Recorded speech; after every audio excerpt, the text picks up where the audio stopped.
you can see how this would be a tough boss. They're balanced as heck.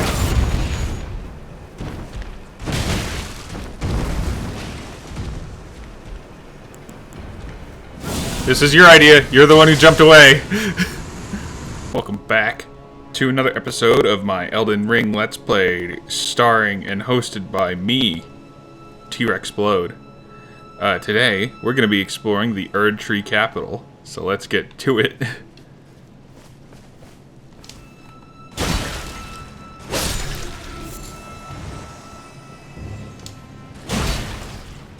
Now, if you're wondering why I'm going out of my way to kill these guys, aside from the fact that they're tiny and annoying, they also have a decent chance of dropping their weapon. And, you know, a horn that blows bubbles certainly sounds fun, if you ask me.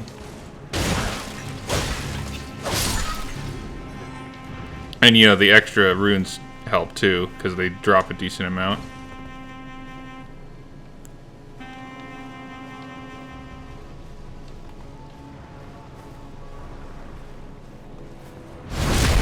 I didn't even know you could get critical attacks on these guys.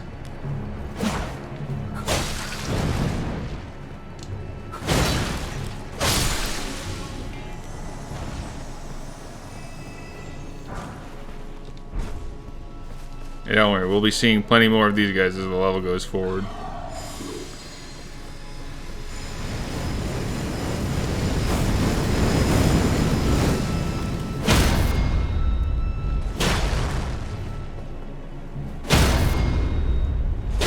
Now, the Erdtree Capital is a big place, so that's likely all we're going to be doing this episode, maybe even into the next episode, depending on how things go.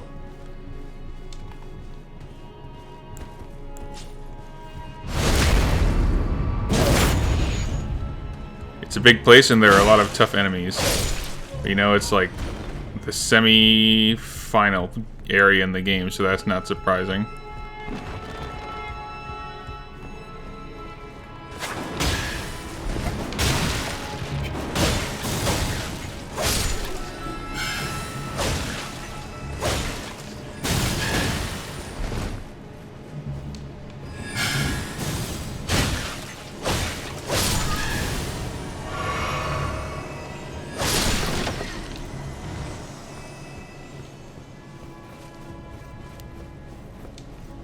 The cool part is, it's one of those areas where if you see somewhere, you can go there.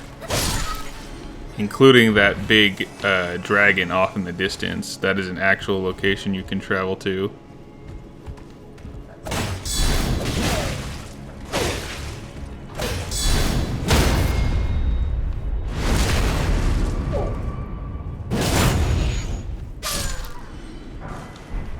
I am real glad the turtle strat works so well, because those guys are really annoying to deal with.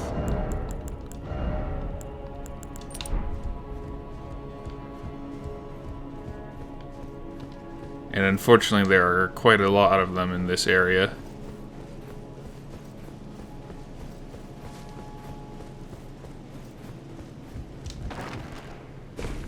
On to the next floor.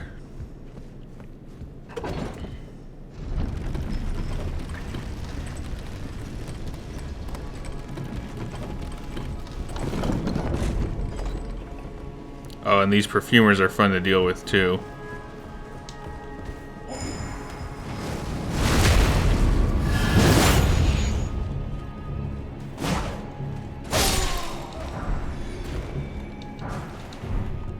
Don't mind me, just gonna get a little extra health. Thanks, buddy.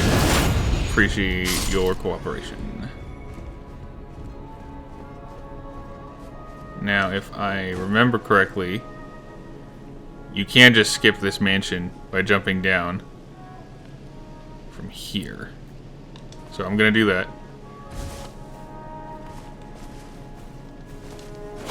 Oh, this one's glowy-eyed.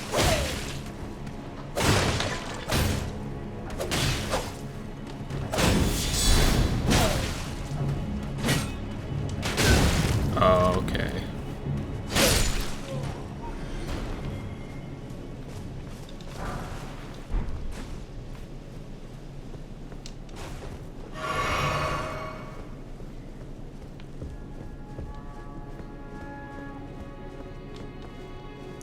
This area is big and there's plenty of places to go.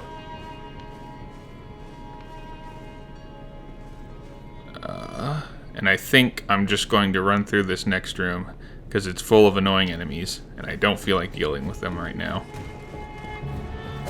2 perfumers and one of those pages. And as you can see, the pages are not fun to deal with.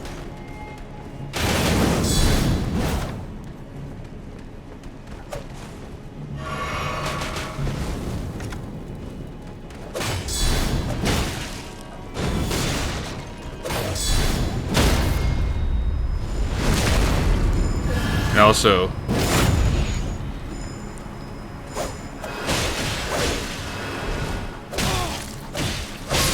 the perfumers are annoying because they cast a perfume spell that provides one-time damage in Vol, or high damage reduction.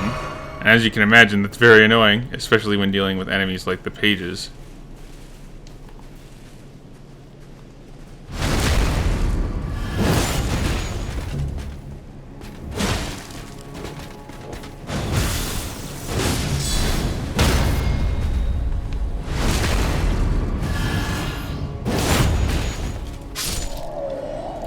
So in case you couldn't tell, that's like how I got through 90% of this game in my other playthroughs.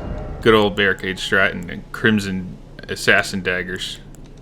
But that will only get you so far, so now that I think I've sufficiently shown it off, I'm just going to switch to a more challenging build. The good news is we're almost at the halfway point of this area. Just have to greet our good friend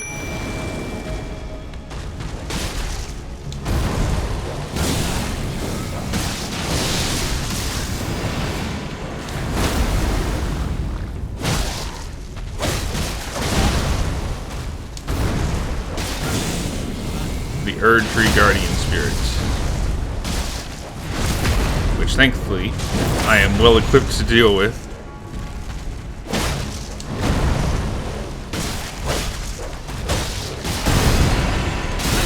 Oh, I hate this one.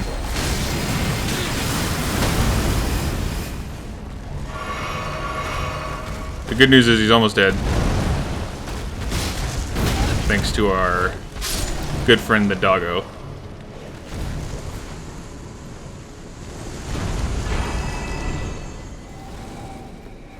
Now we have plenty of runes to do with that as we wish at this site of grace.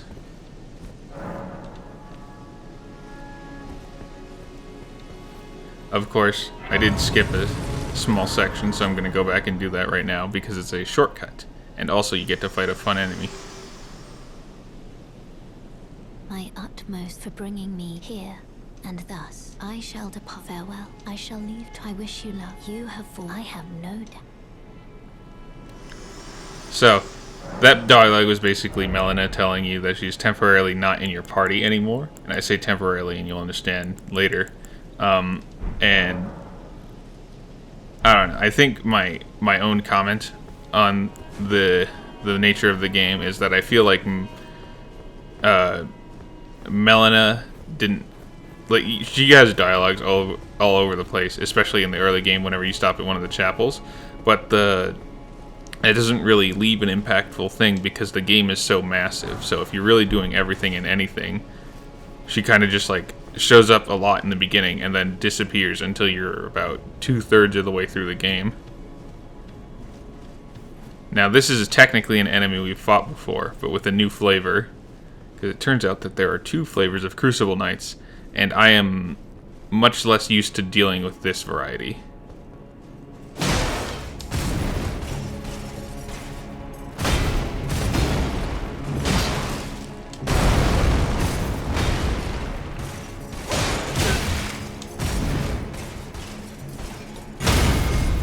Alright. Turns out I'm making a mountain out of a molehill.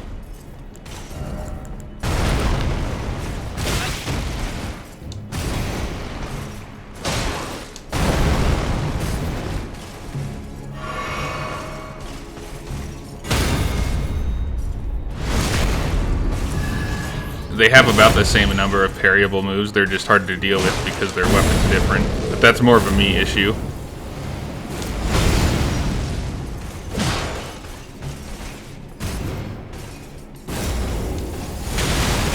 They also use that move.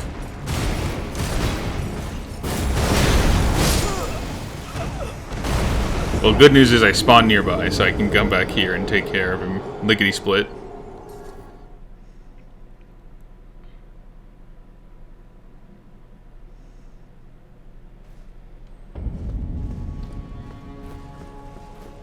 I think, and the Crucible Knights get a lot of hate in the online community.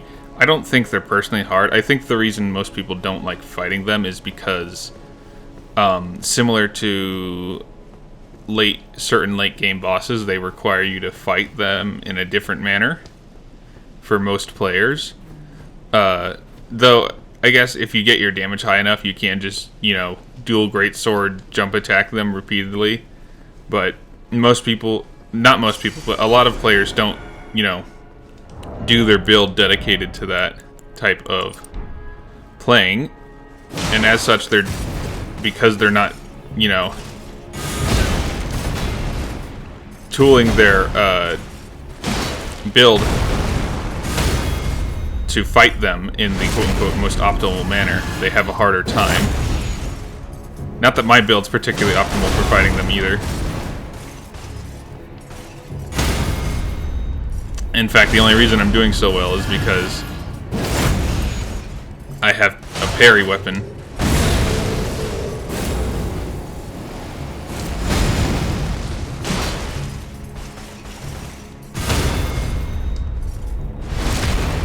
And not only that, but the particular parry I'm using is very strong, as you can tell by its range. Oh no.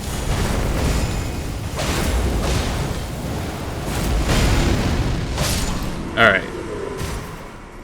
That was much easier the second go-round. But don't worry, that won't be the last time we see the particular style of Crucible Knight. There are plenty of Crucible Knights in this game, and all of them are equally fun/unfun to fight. And here we have a shortcut back to the starting area, so you don't have to go through that manor again. Not that we're going to use it, because we have this.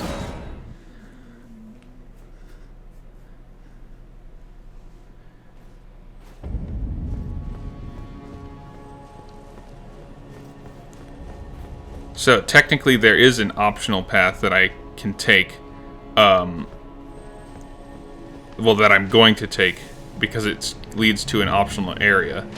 But I don't think I'm going to do that right now. Right now I think I'm just going to focus on getting through the capital, and then later on I'll come back and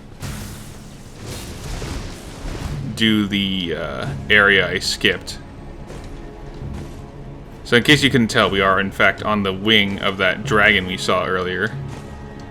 Like, not only is it a place you can go, it's a place you have to go, because this is how you progress the level. You have to climb all the way up its wing into this area.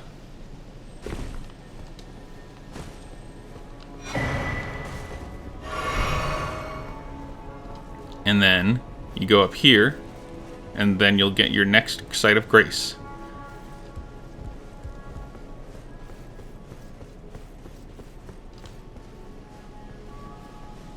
Of course, not without fighting one of these guys first.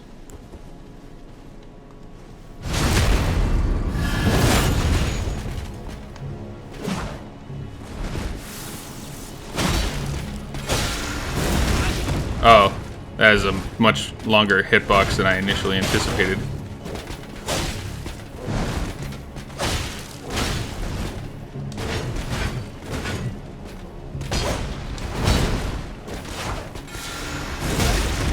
Jeez. Now, as you can see, I had a much harder time dealing with that guy than if I had simply used my stupid shield strat that I've been showing off. And the cool part is, for that shield strat to work, you get most of the tools relatively early on. You can get everything you need in Limgrave, although you do have to beat an end game boss. Not end game, but like a much more difficult boss than most people would feel comfortable facing that early in the game.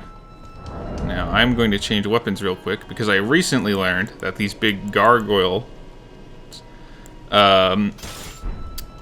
don't really suffer from things like bleed and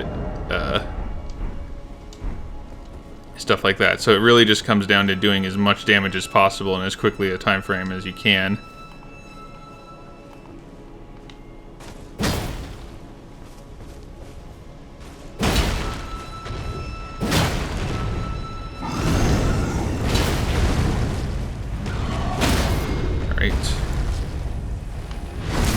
And the reason I have this dagger is because daggers typically have higher crit modifiers, so they deal more damage.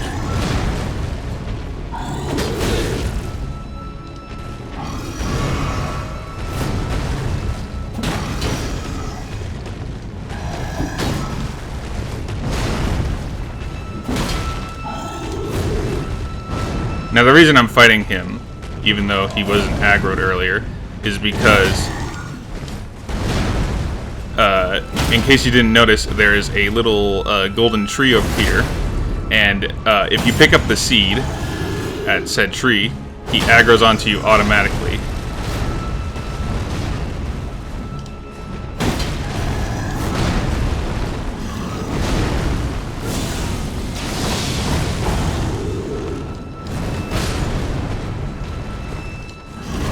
And those guys guarding the tree directly also aggro onto you.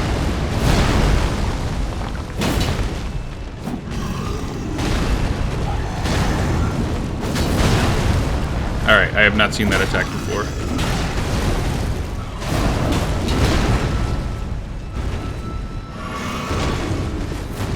Of course, these gargoyle enemies are also funny, because if you get them on the stairs, they actually like do a weird animation glitch where they just like teabag you to death, which is really funny.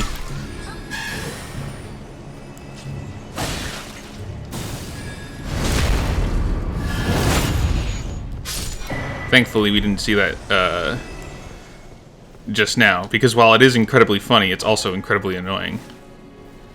Now, the reason I'm taking this detour is I'm trying to get into this mansion over here, which, once we're inside, may seem very familiar. But the main reason I'm going in there is because it's part of a side quest, as you can see by checking the handy-dandy map. And the reason I care so much about this side quest is because it gives me one of my favorite armors in the game. So we're going to come in here, we're going to find the site of grace that's hidden inside, and then we're going to fight the guy that drops the armor. But, you know, first we got to get to a site of grace, which I think is in... It's one of these side rooms. Oh, you also get a painting quest line, which I haven't been doing a lot of. The gist of it, of the painting quest lines, is, you know, in the overworld you have to find one of these paintings, right? And then you activate it. And then you have to go, not to the location depicted in the painting, but where the painting was painted from. So you have it's a really interesting trick of perspective. So you have to, you know, figure out where the location in the painting is, and then you have to figure out where you'd have to be in order to see it from that particular angle.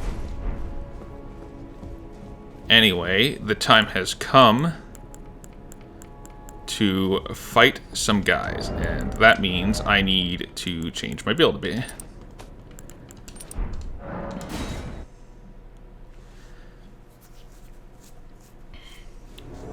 So the cool thing is, this is part of the Volcano Manor questline, and the cool thing about it is you actually get to summon your friend shows up to help you.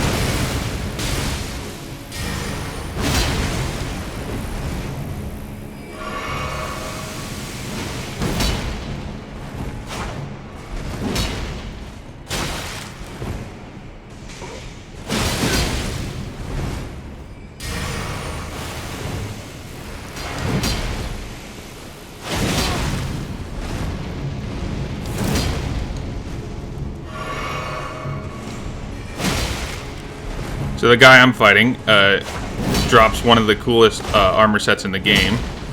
It was shown off in all of the promotional material. But also, he's using one of the coolest weapons in the game, which unfortunately I don't have the stats for. But I am going to get it so I can show it off later. Because...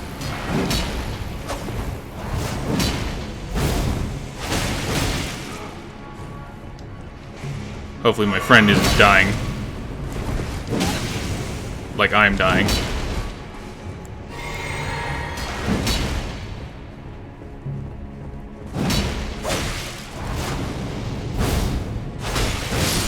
Alright, one down.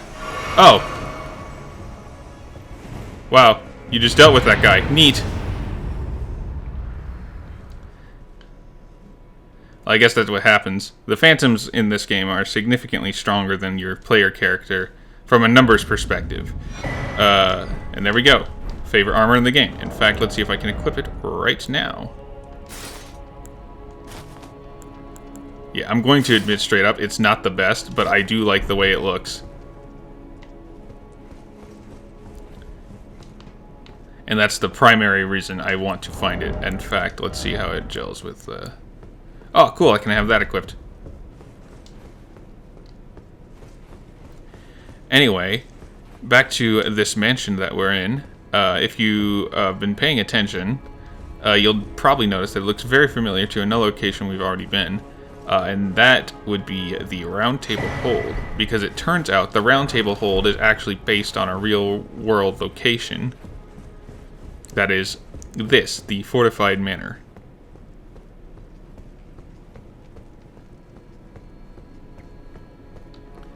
And the Round Table Hold is actually like a metaphysical space suspended in an alternate space-time. And I know I said I wasn't going to try not to do this anymore, but I'm about to fight dogs. And you know how I feel about dogs.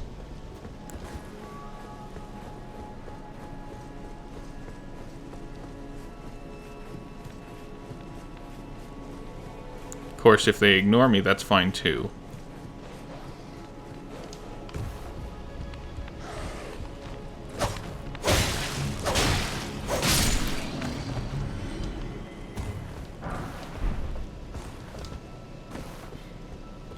Of course, this is a purely optional path. The real path forward was up the tree route from where we fought that gargoyle.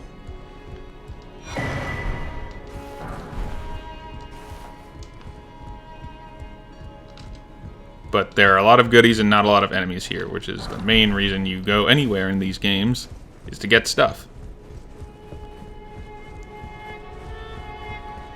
Like, for instance, this. Or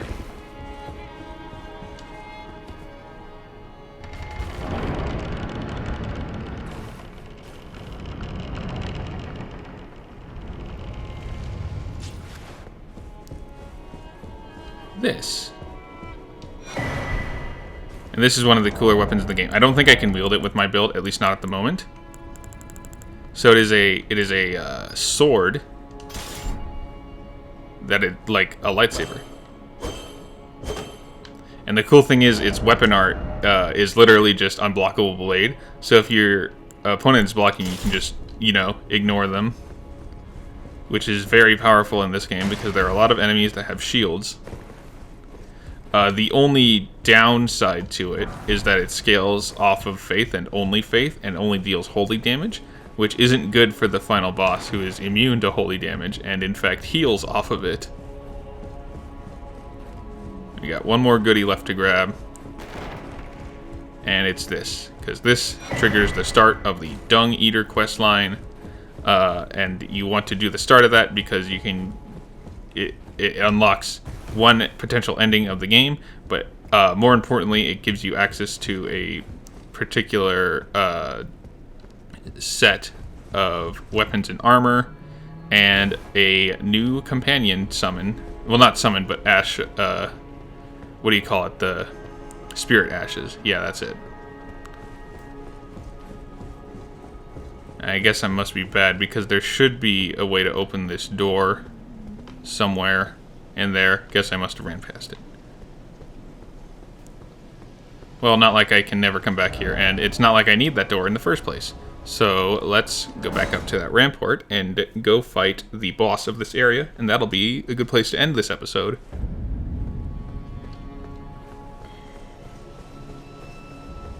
As you can see, the gargoyle's gone, so we don't really care anymore.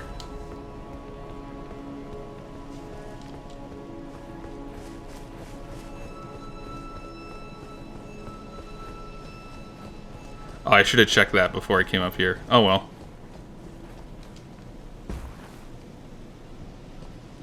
Actually, before we do that, I'm gonna go advance another quest line real quick. Or at least part of one.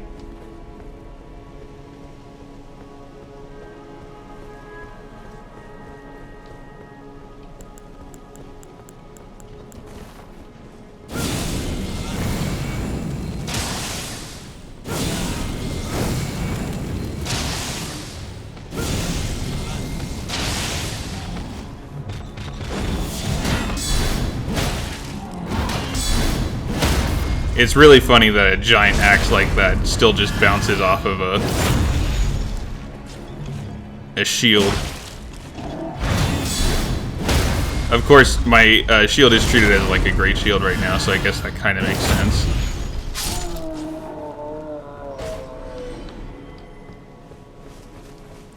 Because what the barricade weapon art does is it basically just upgrades your shield by a level. So a light shield goes to a medium shield goes to a great shield, and so forth. So you're able to block greater degrees of damage.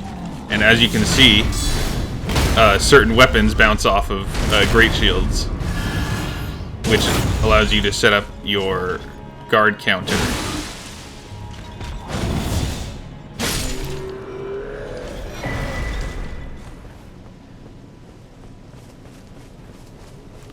It's really useful for staggerable bosses and such. And, you know, mid-sized enemies. I implore you, continue. Continue your reflections, your rhythms. I must be the one to record them. What matters this issue of Radigan, really? The Erdtree, heart of the Golden Order, lies before our very eyes. Why must these qualms come to you now? We were on the very cusp. So continue that line real quick. But first I can come over here and grab this. You know, bleed fists. More bleedy than the fists I already have. Oh, I'm a little shaken.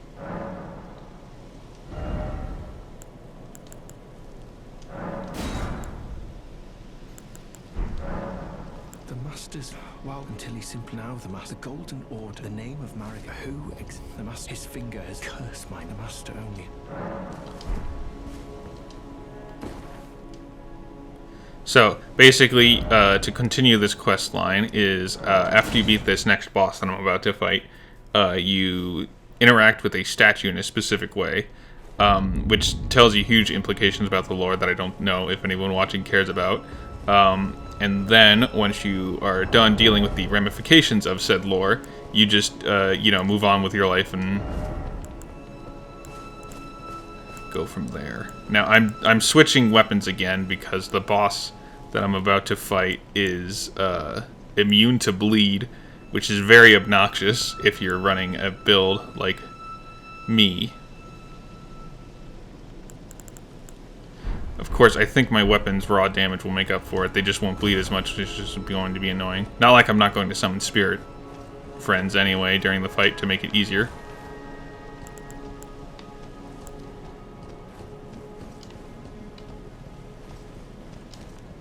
And the cool thing about these guys, they can ignore them for the most part, because I think only one or two actually aggro onto you. And they don't have any ranged options, so you can just, you know, run past them. And once you get to the boss door, you just fight the boss and it's it.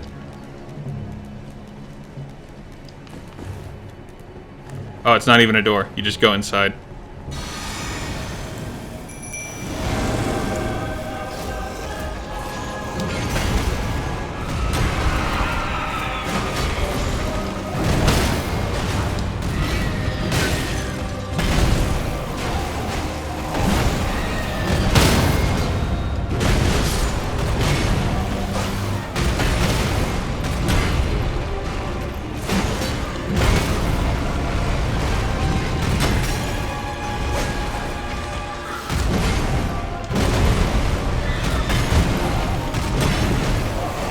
So this guy is basically the easier version of the boss I'm going to be fighting later on.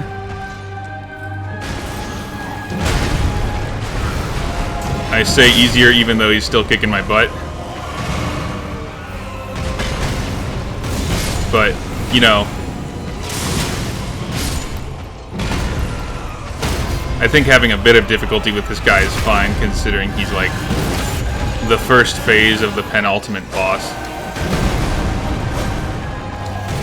And the penultimate boss has technically 4 phases. So having difficulty with the first phase, while is something I shouldn't be having to worry about right now.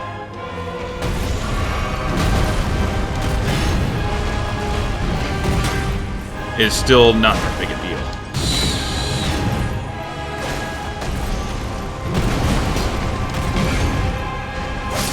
Like that. Hey, we got a new talisman pouch. Which means I can officially have 4 talismans equipped, and thus my build is on the way up. Now, I'm going to show you the true spirit of my ultimate build. So, you'll notice that I have Crimson Dagger, Cerulean Dagger, and the Curved Sword Talisman equipped, and the Brass Shield with Barricade Shield, and a Dagger. The Dagger doesn't need to be Reduvia, that just works best with my build. In fact, I think there are some enemies ahead, so I'm going to go ahead and show you the utmost power of this build after I level up.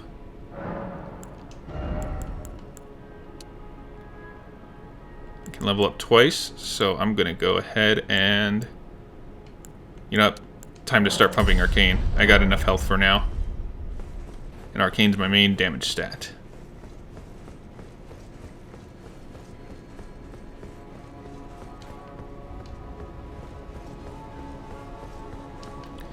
So, you do want to come over this way after you beat the boss instead of progressing forward, because there is a weapon that you need for, and this is purely for achievement hunters, but it's also just a really cool weapon in general, and you need to come over here because you'll miss it otherwise. Also, this is the statue I mentioned that you need to interact with earlier. Basically, you come over here and you cast a specific spell, and the lore happens.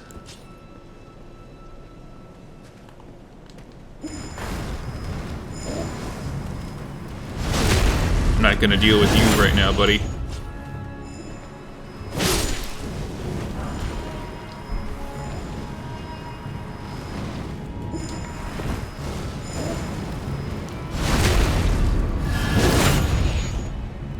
So the reason you want to use your dagger instead of like your primary damage weapon is because if you do it on a critical attack, it procs the dagger effects twice.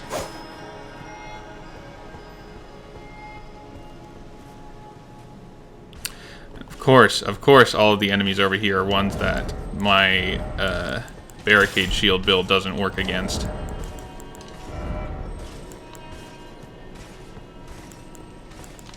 There we go.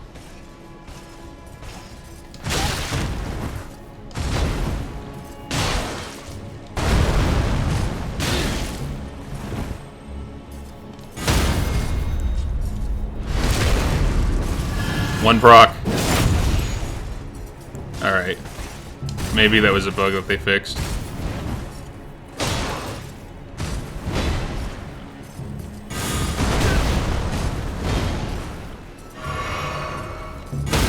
I'm surprised. So these guys have a really cool spear attack, and they're just not doing it for some reason. Maybe I'm not at the range that they typically do it at.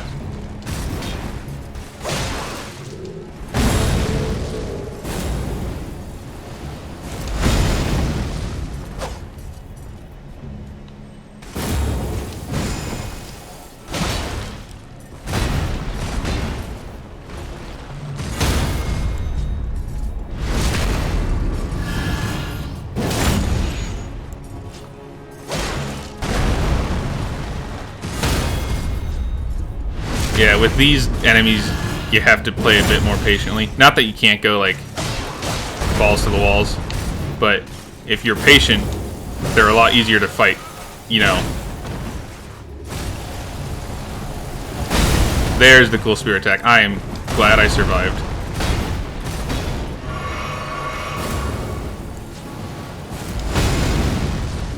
Also, all the jumping wing attacks aren't actual things you can get in this game, which kind of sucks, because they look so cool. I hope they're added in the DLC.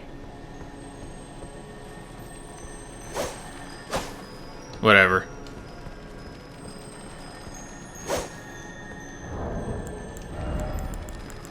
I believe that there's a specific trick I can use to get this.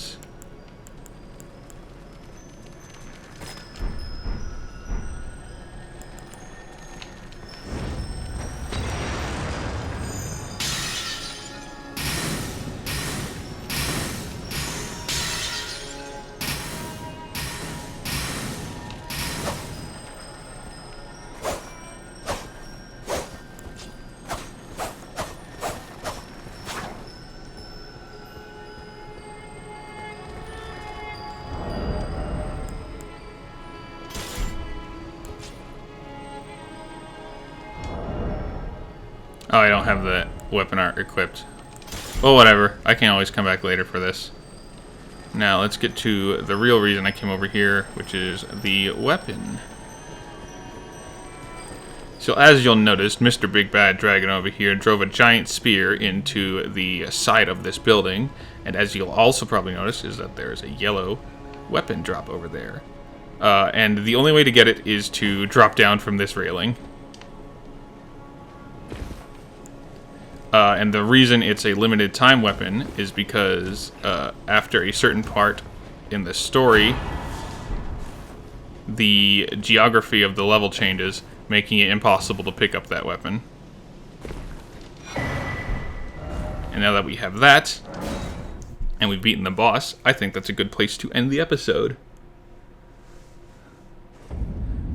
So we got a cool weapon, we beat a boss, and we explored a decent portion of this area, but we're not done with it yet, and in fact, there is one more boss and a sub-area. Well, not a sub-area, it's an area into and of itself that I have yet to explore, that I'm going to explore.